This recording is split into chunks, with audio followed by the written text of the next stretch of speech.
Hello guys, അപ്പോൾ നമ്മൾ ഇന്നലെ പറഞ്ഞ ഫംഗ്ഷൻ ഇതാണ് കേട്ടോ. അതായത് നമ്മുടെ സച്ചൂസിൻ്റെ ഫസ്റ്റ് ഹോളി കമ്മ്യൂണിയൻ അഥവാ ആദ്യ കുർബാന സ്വീകരണം. ക്രിസ്ത്യൻസിന് ഏറെക്കുറെ പിടികിട്ടിയിട്ടുണ്ടാവും. പിടികിട്ടാത്തവർക്കായിട്ട് ഞാൻ പറഞ്ഞുതരാം. അതായത് ഞങ്ങൾ ഈ ക്രിസ്ത്യൻസിനെ ഞങ്ങളുടെ ലൈഫിൽ പ്രീഷ്യസ് മൊമെൻറ്റ്സിൽ ഒന്നാണ് കേട്ടോ ഈ ആദ്യ കുർബാന സ്വീകരണം എന്ന് പറയുന്നത്. ഞങ്ങൾ വെള്ള ഉടുപ്പൊക്കെ ഇട്ടിട്ട് കുമ്പസാരിച്ചൊരുങ്ങി ഏറ്റവും വിശുദ്ധിയോട് കൂടിയിട്ട് ഈശോയെ സ്വീകരിക്കാനായിട്ട് പോകുന്ന ദിവസം. അയ്യോ, ഇതൊരു ഡിവോഷണൽ വ്ളോഗായി പോയോ ഗൈസ്?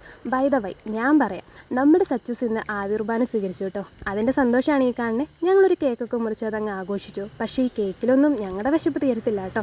അങ്ങനെ വിശപ്പ് മാടി വിളിച്ചപ്പോൾ ദേ നോക്കൂ, മഴ പെയ്യണു. അല്ലെങ്കിലും മഴ ഐശ്വര്യത്തിൻ്റെ ലക്ഷണമാണല്ലോ. അങ്ങനെ പിന്നെയും ഞങ്ങൾ ഫുഡിന് വേണ്ടി വെയിറ്റ് ചെയ്തു. ലാസ്റ്റ് നമ്മുടെ കാത്തിരിപ്പിനൊക്കെ വിരാമം വിട്ടിട്ട് ഫുഡ് വന്നു. ഫുഡോ ബിരിയാണിയായിട്ട് കഴിക്കേണ്ടവർക്ക് അങ്ങനെ കഴിക്കാം, ഇനി നെയ്ച്ചോറും ചിക്കനുമായിട്ട് കഴിക്കേണ്ടവർക്ക് അങ്ങനെയും കഴിക്കാം. അങ്ങനെ ഫുഡൊക്കെ തട്ടി സച്ചൂസിനോടും എല്ലാവരോടും ബൈ പറഞ്ഞ് ഞങ്ങൾ പോയി. അപ്പോൾ എത്രയേ ഉള്ളൂ, ബായ്.